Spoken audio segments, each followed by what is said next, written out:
Brandon, how excited is it to not be preparing to fight Davison Figueroa? Let's go, man. I always answer the same, man. I mean, I feel very grateful with Davison for what we did in the UFC, in the MMA, you know, for our careers, for the history of the sport. But, and of course, I feel happy at the same time, you know, to fight with another guy, you know. I felt this kind of fresh air when I fought against Skycar France in Dallas, and this one is the same. I feel very cool. Pantoja was here earlier. He had a lot of respect for you. But I know he was kind of like right in front of your face, hey, let's fight, let's get this going. Did that make it kind of personal for you at all? Nah, man. I mean, sorry if I'm not this guy who loves to talk shit in social media or try to make some drama. But at the end, that works for me. You know, the people love what I'm doing because it's real, it's natural. So I have nothing personal against Alexandre Pantoja. For sure, this competitive part of myself, knowing he beat me twice in the past, give me a different flavor, for sure. But at the same time, I'm just thinking about the opportunity, man. The opportunity to, hey, if you beat Alexandre Pantoja in the T-Mobile Arena, International Fight Week, man, your legacy, man, your legacy. So I'm just like very focused on that last goal to win my next fight, my second first title defense. It is interesting, right, the history between you two, that he has beaten you twice. I mean, how much does that impact this? Like, is there like a mental thing there when you get in there or something, you know, about the technique? I mean, how much do those two last fights affect this fight? I mean, I don't know how he's managing this new fight against me, because I've been like watching like a stalker all his interviews and everything, and I can see it, and he say no, but I can feel like he's motivated. Like, hey, I know I beat him, I can do it again. You know, he has this that kind of sensation. I can see it in his face and how he in his body language. For me, it's just that competitive part. Like, man, he beat you, but you need to know you are so different.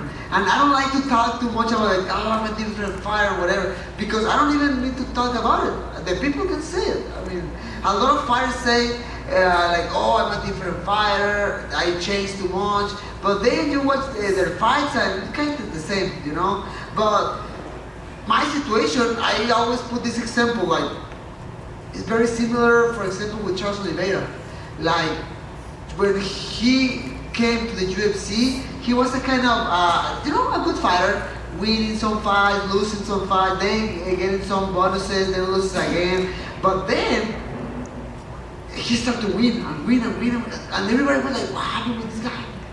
Why he's just winning? And then he got the title, he was against Makachev, but then he got this amazing victory against Vidal Dariush. So I think it's very hard to find example like that, and I feel I'm that kind of example. You know, I just changed. I'm just different. You know, talking about the technical part, talking about the mental part, and that's it. I just want to show that to the world this Saturday. I don't want to talk too much about it, but man, I'm ready. I'm ready to shine this Saturday. Last thing for me, you know, you had this long chapter with Davison Figueroa, then you mentioned this one kind of for your legacy to get the. Are there other fights that you see on the horizon for yourself that you need for your legacy or you want for your legacy? Yeah, I mean, man, I'm focusing on Pantoja right now. I know I can start to talk and say like, hey, I'm gonna fight with this, but man, I can't disrespect Pantoja right now. And actually, I don't want to say any name right now. I want to be very focused on Pantoja because I know he's motivated, he won my head, and he won my belt. And man, this one is mine. Not this one, but you understand. Right here. You mentioned, this is the first defense of the second reign. What do you want this one to be different compared to your first time, like both mentally and just how you're trying to perceive yourself as a champion? Yes, I mean, I was talking about this before. I remember my first title defense in Anaheim. Everything changed, talking about my media obligations. all the cameras, the interviews. Man, that can be very stressful at the end. I remember myself finishing, I don't know, I remember Tuesday or Wednesday after all the media. I went to my room, I was like, oh man, I'm so exhausted. I mean, I'm done. But then I remember, like, oh, now you need to train and sweat because you need to make weight this Friday. Like, oh my goodness. So I just tried to learn from that. Do you feel like you, in hindsight, maybe you weren't quite ready for that, and now you are? Yeah, I mean, for sure. I mean, experience. I mean, I know it. Every single fight, I know what is coming. You know, I speak English, I speak Spanish, so I know every single interview is both languages. For example, I'm just doing examples. And I change my trainings. For example, and now I train in the morning, and I spend all my energy in that training. Then I go for the media, and but at the end, if I'm tired, like, I mean, if I do a bad interview. And the last fight, I know the transition between camps, you went to Fortis, and it was a little bit chaotic, but now you've had the full proper camp with safe and everything. Can you just talk about how that relationship is growing and what it's been like to train there? Man, Safe and I, we made a huge connection almost immediately. So last year, 2022, came with a lot of drama because I changed my team from Tijuana to Kansas City with James. That people know what happened. Then I needed to find immediately another head coach. Safe came with us, trying to help, and we make that connection immediately, and that works because when we start to work together, we had just like 4 weeks to prepare for Davis and Figueiredo in Rio. So man, we did an amazing time in a short period of time. For this new training camp, I went to Dallas, I went to Fortis MMA, I met all the guys, everybody were very nice with me, and man, the training camp was insane, was very hard. But I love that because at the same time we keep this balance between a crazy hard training camp and taking care of my body, you know, getting that recovery you needed at the end of the week. So man, I'm just excited. I'm just ready to fight. I'm dying right now. I need food. I need some pizza or whatever. But just give me that, and after that, just kicking ass this Saturday. Right over here. If I had told you when you lost to Alexandre the first time and the Ultimate Fighter that you'd be fighting a third time, but for the UFC title, like later, what would you have said then? I don't know. Maybe yes, because I was very young. You know, he was having a good moment, and in my mind, when I lost against him, yes. For example, maybe I'm trying to remember. Maybe the first moment was very hard. Like, oh, I don't know. You have these negative thoughts in your mind, like, I don't know if this is for me. I don't know if I want to keep going. Blah blah blah. You wake up in the morning and you need to go and train, and I don't know. I'm not sure if I want to go to train today. You know, but in the moment when I pass all those negative thoughts. I was focused on just keep going. Like, I mean, I need to keep going. I need to keep fighting, not just for me. I mean, for my wife, for my daughters, for my teammates, for all the people who believe in me. And I don't know, man. Like, if you told me that in that moment, like, yeah, let's go. Yes, for sure. Just give me a new opportunity. Is any part of you jealous about Yair's custom belt that he's been carrying around? Oh man, I mean, it's beautiful. Actually, the belt is so beautiful. I don't know if you have the opportunity yet to watch the belt right here because he brings the belt with him. But it's beautiful. It's very nice. I mean, not yellow, but it's just very nice. And last one for me, Saturday is going to be Robbie Lawler's last fight, and then he's going to retire. I'm curious if you have any favorite memories or favorite fights from his career. Of Robbie? I mean, of course, man. That one with Ray McDonald.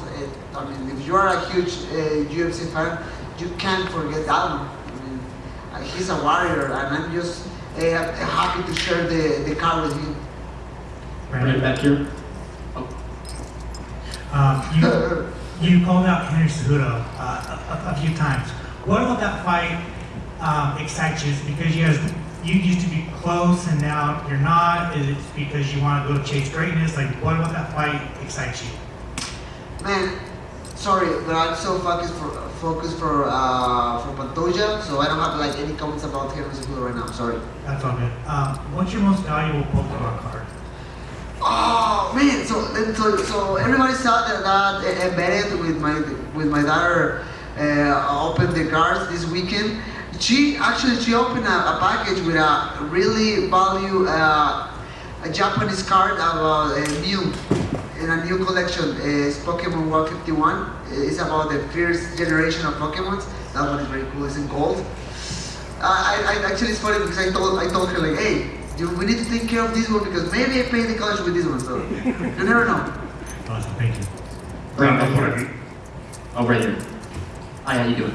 So the first time you guys fought was on Hub. The second time you guys fought was on the prelims. How does it feel that both you guys have elevated your careers to the point now that you're in the co-main event of one of the UFC's premier events?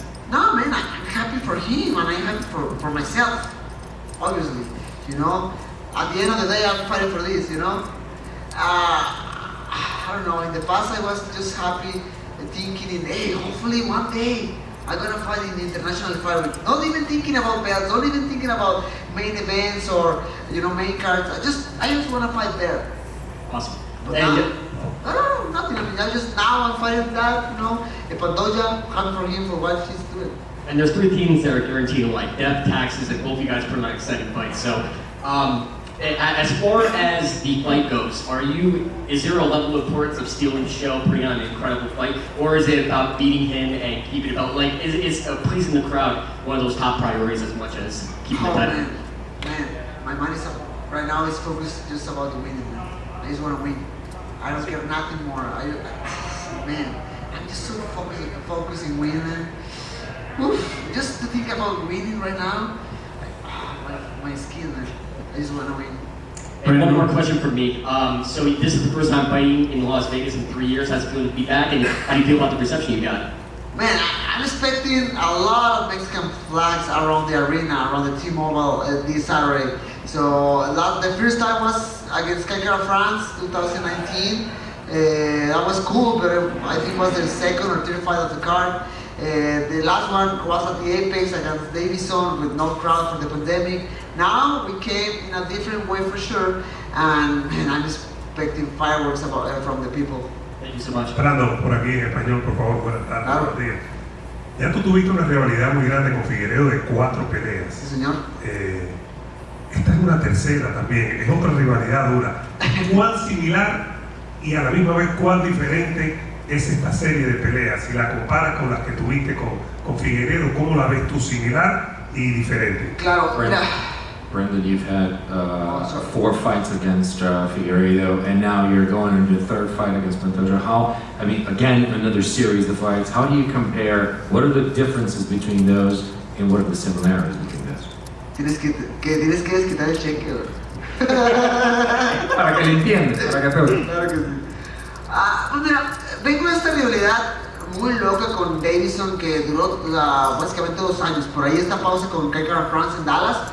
Pero, 2 años intercambiando palabras con Davison en redes sociales, las entrevistas, el estrés, el campeonato. Obviamente de que Davison estaba bien duro, que las peleas fueron complicadas. Entonces, no te voy a negar que a pesar de que voy a otra rivalidad, esta pelea me da un aire de frescura. Simplemente el hecho de haber estado en un campamento donde entrené diferente, hice un plan de pelea diferente para otro peleador específico. Sí te da como que cierto aire de ligereza, de frescura.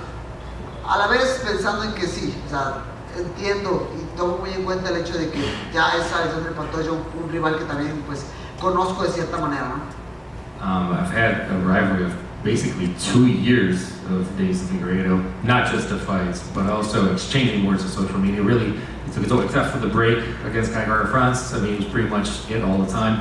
And although this is, it is a series now, I do have to say there's a refreshing aspect to this. Just training for a new fighter, getting ready for a new challenge. There's something light about doing that, so it's a pretty cool thing. ¿Cómo te preparas mentalmente? Porque con Figueiredo fuiste intercambiando resultados, pero cuando vas contra alguien que te ha ganado 2 veces, de la manera que haya sido, mentalmente, ¿cómo te preparas? Campeonato mundial, a defender tu corona, pero es alguien que te ha ganado. ¿Cómo llegas tú al entrenamiento y cómo llegas a esta semana de la pelea? How do you prepare yourself for training? I mean, you actually have this ups and downs against, and the flow, ebbs and flows against Figueiredo, but in this case, you're fighting a fighter that actually beat you twice. So how does it change in that sense? How do you go? What's your mindset coming into the camp, and what's your mindset coming into the fight? Claro, mira, es obvio que tomo en cuenta ligeramente el hecho de que perdí con él, no lo puedo borrar de mi pasado y es un hecho, ¿no? Pero partiendo de ahí, lo único que he tratado de hacer para este nuevo combate es aprender de qué hice mal, de qué hice bien y qué hice mal en esos combates, ¿no? Porque a pesar de que pierdo y que sé que cometí muchísimos errores, hay cosas que todavía logré hacer de buena manera. Entonces, solamente trato de agarrar la experiencia, trato de agarrar toda la madurez posible, de ver esto como un nuevo reto y no enfocarme tanto en la derrota, sino ver esto como una forma diferente y nueva de seguir formando mi legado. Creo que es lo más importante, ¿no? Es lo que comentaba ahorita en inglés, de que, hey, o sea, esta oportunidad es de que, hey, vas a ganarle al tipo que te ganó en el pasado, en International Fight Week, con la arena repleta de posiblemente banderas mexicanas. Siento que esta va a ser una oportunidad muy chida. Se me pone la piel de gallina cuando nada más pienso en eso. Of course, I can't forget the fact that I had lost the fights. You can't delete that from your past. But I do look back at those fights and I see the things that I've done well, and I think I didn't do so well. And even though there are losses out there are things in there that maybe that we can keep for future fights. And again, just like I was telling everyone in English, this opportunity, just hey, fight this guy who beat you twice, beat him here, beat him to keep the title, beat him in a full arena, International Fight Week, possibly full of Mexican flags. I mean, I just try to see it as a new challenge for me. Pero para seguir el español, Jesús Aguilar, Yasmin Jauregui, tu gran amigo Edgar Chávez, Jair Rodríguez, Brandon Moreno. La gran fiesta de UFC con 5 peleadores mexicanos. ¿Cómo te sientes? Just to follow the questions in Spanish, you heard it. You got Yasmin Jauregui, you got Chávez, you got Jesus Aguilar, you got Jair Rodríguez, and you have Brandon Moreno. What a party full of Mexicans. How do you feel? Mira, antes que nada, pues ya he tenido este tipo de momentos en el pasado, ¿no? Cuando compartí cartelera con varios mexicanos en Ciudad de México, la cartelera de Anaheim, por ahí estaba Silvana y por ahí me olvido de los demás, pido una disculpa. Michael estuvo, si no me equivoco, a lo mejor no mexicanos, pero compañeros. Y esta vez hablando específicamente de México, creo que lo vuelve muy especial, claro que sí, porque no solamente son personas las cuales comparten bandera conmigo, sino son personas con las cuales he compartido varios momentos a lo largo de mi vida, como lo es con Yasmín, como lo es con Chuy Aguilar y sobre todo con Edgar, ¿no? Edgar que, híjole, lo conozco ya desde muchos años atrás, sé lo duro que ha trabajado para esta oportunidad, sé lo que ha batallado, sé las veces que se ha tropezado y los obstáculos que ha tenido que pasar para llegar hasta aquí. Va a ser una pelea pues complicada para él, es una pelea en corto aviso contra un Tatsuro Taira que se ha visto muy bien de una manera muy técnica en su paso por la UFC, pero, híjole, o sea, yo estoy muy confiado en que le va a ir muy bien. Y hablando ya pues otra vez en general, o sea, Jair peleando por campeonato contra Alexandre Volkanovski, yo mismo, Yasmín, Chuy, eso se puso muy chido, la verdad es que se puso muy bien, estoy muy contento por ellos y me siento también muy honrado de que la UFC nos haya dado esta importancia a nosotros los mexicanos en un evento tan importante para ellos como lo es International Fight Week. I've gone through this situation plenty of times actually in Mexico, fighting over so many people and sharing the card with Mexicans as well, but also the card in Anaheim. I mean, it was myself there, it was Michael Morales, Genaro, a lot of people, and everybody was there. I mean, it was a card that I shared with Mexicans, but this is just a different story. I mean, this is International Fight Week. These are not just competitors that share a flag with me, but many of them actually we share different moments in training. I mean, with everybody that's coming up, you see Jair fighting for the title. You have, especially Jair, is someone that's been with me for such a long time. I know what he's all about. I know how hard he's worked for this. I know he's had the opportunity. I know the trials and tribulations, and sometimes he stepped along the way, but it's so important to have him here. At the end of the day, having him and Jauregui and all them, it's so important. At the end of the day, this has been a pretty cool thing. Brandon, hace 10 años que se entabló una amistad muy bonita con Diego Rodríguez, cuando se conocieron en Jacksonville MMA. Me ha tocado a mí cubrirlos estos 10 años, ver cómo se echan porras, cómo se ayudan, cómo trabajan entre ustedes. Le preguntaba yo hace rato, me dice, es que Brandon es mi inspiración. Me abrió los ojos, me hizo lo que es ver unificando el cinturón. Yo sabía que las cosas eran posibles, pero Brandon me enseñó y me dijo, oye cabrón, ahí está, tú puedes unificar el cinturón. ¿Qué significa que compartas este momento con tu gran amigo y que tu amigo te dedique esas palabras antes de una noche tan importante como esta? You've known Yair Rodriguez for 10 years, and when asked here before, he said, you know, that Brandon Moreno is my inspiration, somebody that opened my eyes and said, hey dude, it's here for the taking. We've seen you cheer for him, we've seen him cheer for you, and how does it feel now to actually be sharing this amazing card together with Yair Rodriguez? Híjole, sí, o sea, ahí lo conocí. Yo llegué a Albuquerque diciembre de 2013. Y ahí nos conocimos, empezamos a entrenar juntos. Después él se va de Ultimate Fighter, yo me regreso a mi casita y luego empiezo a pelear en Arizona. Pues, cada quien tuvo un camino diferente y yo me siento muy contento por él porque cada quien a su manera pues ha logrado sus sueños, ¿no? Y ha logrado sus cosas. Y todo eso que me comentas y todo eso que Yair dice, pues me llena de mucho orgullo, me honra mucho y me hace pues, sentir muy feliz, ¿no? Muy contento y estoy bien agradecido por las cosas que dice. Y nada, o sea, súper contento porque vamos a compartir cartelera. Y es que yo sé de lo que es capaz Yair. Y creo que se ha comentado mucho a lo largo de la semana, ¿no? Que el estilo de Yair, y estoy bien de acuerdo, creo que es un estilo bien complicado para quien sea y creo que va a ser un estilo bien complicado para Volkanovski por la altura, por lo impredecible, por el alcance, por el pateo. Yo me veo ganando junto con él y tomándonos una foto muy chida al final de la noche el sábado.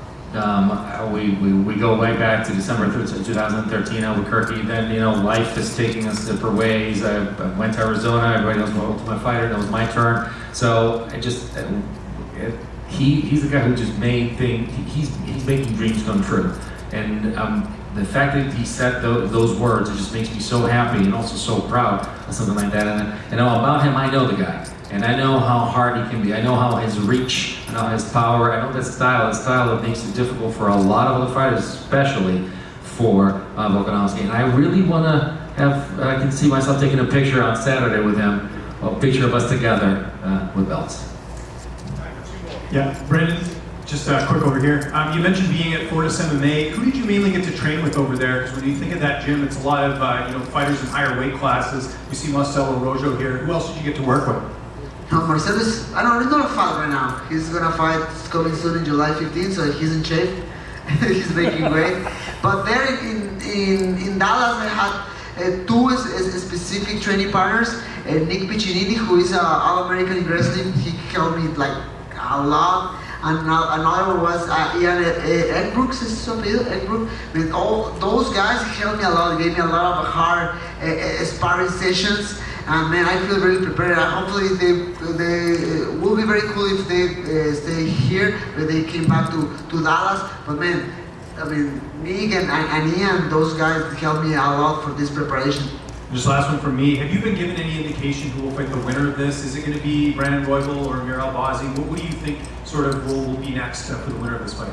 I think Brandon Royval is actually here, for a backup as a backup fighter. So after this fight, yeah, I'm not even thinking about the future, but yeah, Royval is there. Brandon, back here, Taylor. Obviously a lot's been made of the fact that you've lost to him twice now, but you're still a betting favorite. What does that mean to you? At least the odds makers still think you're at least a better fighter. Man, in the past when I was the favorite in the odds, I lost. So that doesn't mean nothing for me, man.